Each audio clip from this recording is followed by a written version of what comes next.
কি করে বুঝবেন যে আপনার বাড়ির এনার্জি, ঘরের এনার্জি বা বাসস্থানের এনার্জি নেগেটিভ হয়ে গিয়েছে এবং সেই নেগেটিভ এনার্জির প্রভাব আপনার জীবনে পড়ছে? আমাদের বাসস্থান আমাদের জীবনের গুরুত্বপূর্ণ জায়গা, যেখানে মানুষ শান্তি অনুভব করে, যেখানে মানুষ ভালো থাকে, সুস্থ থাকে। বাড়ি হচ্ছে এইরকম একটা জায়গা। আর বাড়ির পরিবেশ যত পজিটিভ থাকবে, ভালো থাকবে, ততই মানুষের মন ভালো থাকবে, শরীর সুস্থ থাকবে, চিন্তাভাবনা পজিটিভ থাকবে, জীবনে আনন্দ থাকবে। আর কীভাবে জীবনে সমৃদ্ধি পাওয়া যায়, আর্থিক উন্নতি হয়, ভালো ভালো চিন্তার মাধ্যমে জীবনে এগোনো সম্ভব হয়ে থাকবে। নমস্কার সকল বন্ধুদের, আমি পিঙ্কি চৌধুরী। আমার চ্যানেলে আপনাদের সকলকে স্বাগত জানাই। যখন দেখছেন যে আপনি বাড়িতে সবসময় আছেন তখন, বা বাইরে থেকে যখন আপনি কখনো আসছেন, আপনার ঘরে বাসস্থানে যখন আপনি অস্বস্তি বোধ করতে শুরু করেছেন, আপনি বা আপনার বাড়ির অন্য কোনো ব্যক্তি যখন ক্রমাগত বিষণ্ণ থাকছে, বিরক্ত হয়ে যাচ্ছে, একটুতে রেগে যাচ্ছে, বিভিন্নভাবে অসুস্থ হচ্ছে, এই ধরনের অনুভব যখন আপনি নিজের ক্ষেত্রে বা আপনার বাড়ির অন্যান্য কোনো ব্যক্তির ক্ষেত্রে দেখতে পাচ্ছেন, কোনো কথাই ভালো লাগছে না, একটুতেই রেগে যাচ্ছে, খিটখিট করছে, তখন আপনাকে বুঝতে হবে যে আপনার বাড়ির বাসস্থানের এনার্জি নেগেটিভ হয়ে গেছে এবং এটাকে কিভাবে আপনি পরিষ্কার করতে পারেন। তো পরিষ্কার করার জন্য ছোট ছোট কয়েকটা উপায় আমি আপনাদের আজকে বলবো, সেইভাবে আপনারা আপনার বাড়ির এনার্জি পরিষ্কার করতে পারেন। তাছাড়াও যখন আপনার বাড়ির এনার্জি আপনি বুঝতে পারলেন যে এইভাবে নেগেটিভ হয়েছে, তাছাড়াও যখন এমন কোনো ব্যক্তি যার চিন্তাভাবনা খুব নেগেটিভ, যে সবসময় রেগে থাকে, সবসময় নেতিবাচক শব্দ ব্যবহার করে, তো সেক্ষেত্রেও আপনার বাড়ির এনার্জি নেগেটিভ হতে পারে। সেটা আপনার বাড়ির মধ্যে থাকা কোনো ব্যক্তির অভ্যেস হতে পারে, বা বাইরে থেকে আসা কোনো ব্যক্তির দ্বারাও আপনার বাড়ির এনার্জি নেগেটিভ হতে পারে। তো এই ধরনের চিন্তাভাবনা, বা আপনি নিজেও যখন আপনার বাড়ির নেগেটিভ এনার্জি আপনার উপরে পড়ছে, তখন কিন্তু আপনিও বিভিন্ন ধরনের নেতিবাচক শব্দ ব্যবহার করবেন, বিভিন্ন ধরনের নেগেটিভ চিন্তাভাবনা করবেন। আপনি যতই চেষ্টা করবেন পজিটিভ দিকে যাওয়ার, কিন্তু আপনার চিন্তা সবসময় নেগেটিভ দিকে যাবে এবং নেগেটিভভাবেই কাজ করবে। তো এবার আমি বলি যে আপনারা কীভাবে আপনাদের বাসস্থানকে পরিষ্কার করতে পারেন। তো প্রথম হচ্ছে, কিছুটা বেকিং সোডার একটা স্প্রে বানিয়ে নিন।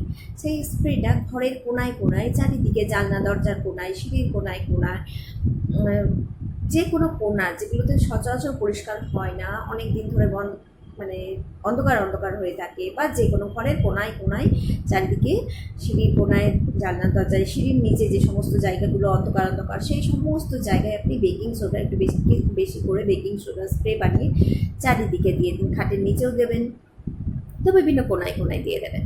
দেওয়ার পর কিছুক্ষণ বাদে আপনি ওটাকে কী করবেন, ঘন্টাখানেক বাদে পরিষ্কার জল দিয়ে ভালো করে মুছে নেবেন। এটা গেল 1 নম্বর। 2 নম্বর হচ্ছে, আপনি রক সল্ট, সন্দক লবণ বা সি সল্ট, অপরিশুদ্ধ, যা পরিষ্কার করা নেই, খাবার মতন যে লবণগুলো হয় সেই লবণ না, তো সি সল্ট, এই ধরনের লবণ নিয়ে আপনি আপনার ঘরে মুছবেন আর কি। ঘরে 1 মুঠো একটু বেশি করে লবণ নিয়ে, যখন দেখছেন আপনার বাড়িতে এত নেগেটিভ এনার্জি জমে গেছে, তখন 1 মুঠো বেশি করে লবণ নিয়ে বালতির জলে দিয়ে সমস্ত ঘরকে ভালো করে মুছবেন।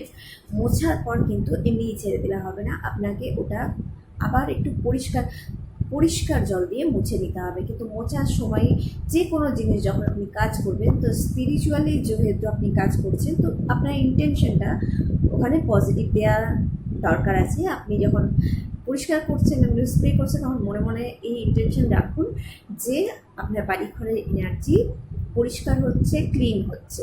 তাড়াহুড়ো করবেন না, সময় নিয়ে ধৈর্য ধরে কাজ করতে হবে। লবণ জলের মোছা লাগিয়ে দিয়ে আপনি দ্বিতীয়বারে পরিষ্কার জলের ভালো করে মোছা লাগিয়ে দেবেন। যদি আপনার ঘর বাড়িতে রোদ খুব ভালো ঢুকে, তাহলে খুব ভালো, জানলা দরজা ভালো করে খুলে রাখবেন, জানলাগুলো বিশেষ করে যেন আলো বাতাস ভালো করে পাস হয়। এগুলো হলো। তারপরে কি করতে পারেন, স্ফটিক ব্যবহার করতে পারেন। ফেং শুয়ে স্ফটিকের কথা বলা হয়েছে, অর্থাৎ ক্রিস্টাল আপনি বিভিন্ন ঘরে ব্যবহার করতে পারেন, এনার্জাইজড করে রাখতে পারেন, তাতে আপনার ঘরের এনার্জি ভালো থাকবে।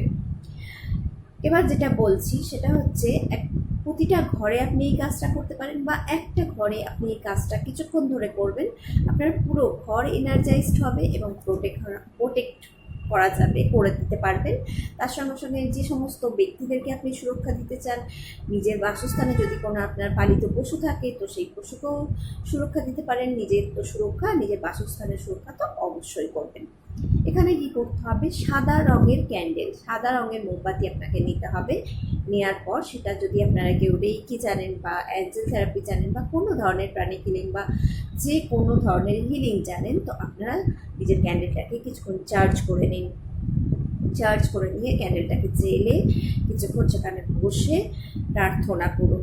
ক্যান্ডেলের দিকে তাকিয়ে কিছুক্ষণ প্রার্থনা করতে করতে চোখটা বন্ধ করে ঈশ্বরের কাছে প্রার্থনা করুন। ঈশ্বরের সাদা আলো নিজের চারিপাশে, নিজের পরিবারের প্রত্যেকের চারিপাশে এবং নিজের সম্পূর্ণ বাসস্থানকে একটা সাদা উজ্জ্বল আলোয়, রোদ যেমন ঝলমলে একটা রৌদ্রের আলো হয় সেই রকম উজ্জ্বল আলোয় নিজের বাসস্থানকে কল্পনা করুন। আর দেখুন আপনার বাড়ির সমস্ত নেগেটিভ এনার্জি এবং আপনাদের মধ্যে থেকে সমস্ত নেগেটিভ এনার্জি বেরিয়ে গেছে এবং আপনারা ভীষণ ভীষণ পজিটিভ ফিল করছেন।